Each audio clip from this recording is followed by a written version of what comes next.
जिसको कहते हैं ना कि एक तरह से हराम का पैसा, ये हराम का पैसा स्थिति है। मैं ऐसे पैसे को ठीक नहीं समझता। जहाँ पर मैं काम करके संतुष्ट हूँ वो पैसा मैं लेना चाहूँगा। ये आ रहा है कि और मुझे कहीं अच्छी जगह पर ट्रांसफर करें जहाँ पर मैं पढ़ाई दे सकूँ। अच्छी जगह मेरा कोई मुद्दा नहीं है कि कोई कहीं सैलरी का कोई अंतर नहीं है। बिहार के मुजफ्फरपुर स्थित भीमराव अंबेडकर बिहार यूनिवर्सिटी में एक रोचक मामला सामने आया है। एक प्रोफेसर ने क्लास नहीं मिलने पर अपनी पूरी सैलरी यूनिवर्सिटी को लौटा दी है। यह प्रोफेसर विश्वविद्यालय को 3 साल से पत्र लिखकर अपनी नियुक्ति किसी ऐसे कॉलेज में करने की मांग कर रहे थे जहां बच्चे पढ़ने आते हो। हालांकि प्रशासन ने उनकी एक न सुनी। इससे परेशान आकर नीतीश्वर कॉलेज के सहायक प्रोफेसर डॉक्टर ललन कुमार ने अपनी 3 साल की पूरी सैलरी 23,82,228 रुपए यूनिवर्सिटी को लौटा दी है। ये जो पूरा स्टेप है इसके जड़ में तत्कालीन कार्यवाहक कुलपति प्रोफेसर राजकुमार मंडल साहब हैं। मेरी मांग है बिहार सरकार से और जो विश्वविद्यालय प्रशासन से इस पर एक SIT का गठन किया जाए और इसकी जांच की जाए कि कुलपति साहब ने उसमें किस परिस्थितियों में ऐसा किया और उसके बाद जो ट्रांसफ़र किया उस पर सारी जांच की जाए। मैंने इसके लिए RTA भी डाला था लेकिन RTA का कोई खास जवाब नहीं आया मुझे इस पर। प्रथम अपीली अधिकारी जो प्रो VC साहब है उनके पास भी मैं गया था लेकिन वहाँ से भी सिर्फ मौखिक जवाब आया, विशेष कुछ में लिखित में नहीं दिया गया। तो मैं ये कह रहा हूँ कि उसकी पोस्टिंग जो हुई है उसकी सारी वैधता की जांच की जाए और इस पर जो भी चीज़ है या तो इसको सुधार किया जाए और नहीं तो फिर इस आरोप सिद्ध करके उन पर कार्रवाई की जाए। फिर ये बात मैं बिहार सरकार से अपील करता हूँ। आपने छात्रों की अनुपस्थिति की बात की है कि आपके छात्रों की स्थिति संतोषजनक नहीं है। मैं जिस तरह से चाहता हूँ, चूँकि मैं दिल्ली विश्वविद्यालय से और JNU से पढ़ाई करके आया हूँ, तो जो मेरी इच्छा रही है या जो मेरी आकांक्षा है उस स्थिति से मैं नहीं समझ पा रहा हूँ इस चीज़ को। और मुझे लगता है कि मैं थोड़ी सी निराशा है मुझे यहाँ से, जो कि यहाँ की जो अच्छे कॉलेज हैं जहाँ पर क्लासें होती है जैसे PG डिपार्टमेंट है या RDS कॉलेज है या मीडियम कॉलेज, वहाँ क्लासेस की स्थिति बहुत अच्छी है। वहाँ गेस्ट फैकल्टी की महीने में 80 क्लासें मिलती हैं उनकी। अब गेस्ट फैकल्टी बहुत ज़्यादा पढ़ा सकते हैं, हम लोग कुछ पढ़ा नहीं पा रहे हैं उस तरह से। मैं निराशा हो रही है। जो यूनिवर्सिटी PG डिपार्टमेंट है वहाँ पर गेस्ट फैकल्टी की नियुक्ति की गई है। मैं वही मांग कर रहा हूँ कि वहाँ पर यदि गेस्ट फैकल्टी की जरूरत है तो हमें क्यों नहीं बुलाया जाता वहाँ पर। फिर कॉलेज में भी PG की पढ़ाई होती है। कॉलेज में RDS में, LS में और MDDM में MA हिंदी की पढ़ाई है। हमारे यहाँ नहीं, हमारे यहाँ इंटरमीडिएट और UG है सिर्फ। एक चीज जो सामने आ रहा है जी, जिसमें बताया जा रहा है कि आप चूंकि छात्र को पढ़ा नहीं पाए इसलिए पैसा नहीं पढ़ा नहीं पाए। छात्र को जिस तरह से छात्र हमसे ज्ञान ले सकते थे, हम जितना लाभ दे सकते थे सोसाइटी को, वो लाभ हम नहीं दे पाए क्योंकि छात्र हमारे पास उस तरह से नहीं आ पाए।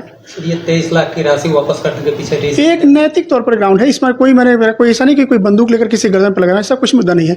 वो लेना चाहे ले सकते हैं, नहीं लेना चाहे तो नहीं ले सकते। हमारे तो सिर्फ एक प्रपोजल, एक प्रस्ताव मैंने दिया उनको। ये कितने दिन की राशि है जो ये 2 साल 9 महीने की है। इतना दिन आप वेट किए आप तो वेट नहीं, मैं लगातार आवेदन दे रहा हूँ कि सर मेरी स्थिति ठीक नहीं है यहाँ पर, मैं यहाँ के काम से खुश नहीं हूँ, मेरे पास सारे प्रमाण है उस आवेदन के।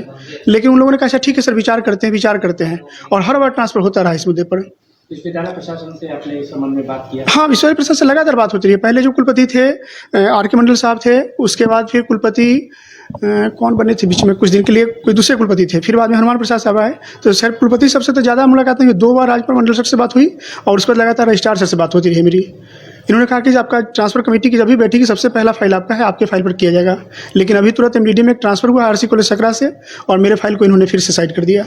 और इसी फिर मैं बहुत दुखी हुआ इस बात से लेकर के। मुझे गहरा पश्चाताप है इस बात को कि मैं यहाँ क्यों फंस गया हूँ। नटसेल में क्वेश्चन है कि जी, पैसा वापसी दबाव बनाने के लिए या छात्रों को आप नहीं पढ़ा पाए इसके लिए? नहीं, पैसा वापसी सिर्फ नैतिक तौर पर है, न दबाव बनाने के लिए, न छात्रों को क्लास, ये मुद्दा नहीं है उस मुद्दे पर। ये सिर्फ मैं अपना तो कह चूँकि यूनिवर्सिटी प्रशासन ने जो पैसा दिया या बिहार सरकार ने जो पैसा दिया ट्रेजरी के माध्यम से, वो पैसा मुझे लगता है कि ये ठीक नहीं है। जिसको कहते हैं ना कि एक तरह से हराम का पैसा, ये हराम का पैसा स्थिति है। मैं ऐसे पैसे को ठीक नहीं समझता। जहाँ पर मैं काम करके संतुष्ट हूँ वो पैसा मैं लेना चाहूँगा। ये आ रहा है कि कोरोना काल में बच्चे ऑनलाइन क्लास नहीं ज्वाइन कर पाए, कॉलेजें बंद थी। नहीं, तो कोरोना काल में हम लोगों ने ऑनलाइन वेबसाइट पर डाला, अपलोड किया मटेरियल, जो विद्यार्थी पढ़ना चाहे पढ़ सकते थे। उसमें वेबसाइट पर नंबर, पेपर में नंबर डाला गया, मोबाइल नंबर, कि विद्यार्थी जो कंसल्ट करना चाहे कंसल्ट कर सकते थे। कितने छात्र उसमें ज्वाइन करते थे? और क्लास में तो उस तरह से ज़्यादा नहीं ज्वाइन कर पाए, लेकिन कंसल्ट करने में 4-5 विद्यार्थी कंसल्ट किया करते थे फ़ोन पर। बाकी वो लोग अपना डाउनलोड करके PDF मटेरियल पढ़ते थे। कब से इस तरह की समस्या आई? जब आप एज ए असिस्टेंट प्रोफेसर यहाँ पे ज्वाइन किए उस समय से छात्र? उस समय शुरू में तो सर 1 महीने 1.5 महीने मुझे कॉलेज को समझने भी लगा कि यहाँ के क्या सिस्टम है, कैसे है। उसके बाद से मुझे दिक्कत लगा, तब तक फिर कोरोना का आ गया। कोरोना के बाद जब कॉलेज खुले तब मुझे लगा कि सामने से नहीं तो चैलेंज वास्तविक है यहाँ की। फाइनली क्या मांग है आपकी?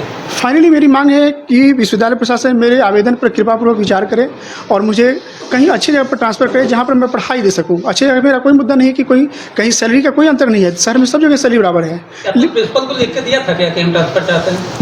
नहीं, प्रिंसिपल साहब से मैं, चूँकि यूनिवर्सिटी में हमारी अपॉइंटमेंट 24 सितंबर 2019 को हुई, 25 सितंबर को मैं रजिस्ट्रार साहब के पास ज्वाइन किया, योगदान दिया वहाँ पर, और उसी समय से मैं लगातार आवेदन रजिस्ट्रार साहब को दे रहा हूँ। तो चूँकि मैं यहाँ ज्वाइनिंग से पहले दिया हूँ, इसीलिए मैं उसी कंटिन्यूटी में लेटर दे रहा हूँ। यहाँ से नया लेटर मैंने नहीं जारी किया है, क्योंकि मेरा सीधा संबंध अपॉइंटमेंट अथॉरिटी से है। क्या राजभवन जाने की भी तैयारी है इस मुद्दे को लेकर? कहाँ? राजभवन भी जाने की तैयारी है इस मुद्दे को लेकर? बिल्कुल, ये राजभवन के यदि नहीं सुना जाता है तो राजभवन जाऊंगा, फिर हाईकोर्ट में जा सकता हूँ। हाईकोर्ट से जो पोस्टिंग हुई है उसकी वैधानिकता को मैं चुनौती दूंगा फिर उसको। कितनी राशि आपने वापस की? 23,82,228 रुपये। ये कितने दिनों का आपका 2 साल 9 महीने।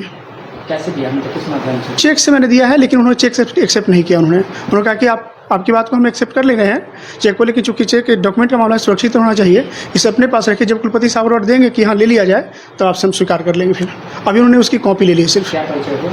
जी, मेरा नाम डॉक्टर ललन कुमार है। मैं दिल्ली विश्वविद्यालय से, हिंदू कॉलेज से BA ऑनर्स किया हूँ। MA हिंदी मेरा जवाहरलाल नेहरू विश्वविद्यालय से है, और दिल्ली विश्वविद्यालय से मैंने MPhil PhD पढ़ाई की है। यहाँ पे किस विभाग में? यहाँ पर हिंदी विभाग नीतीश्वर कॉलेज में हूँ, मैं प्रस्थापित हूँ।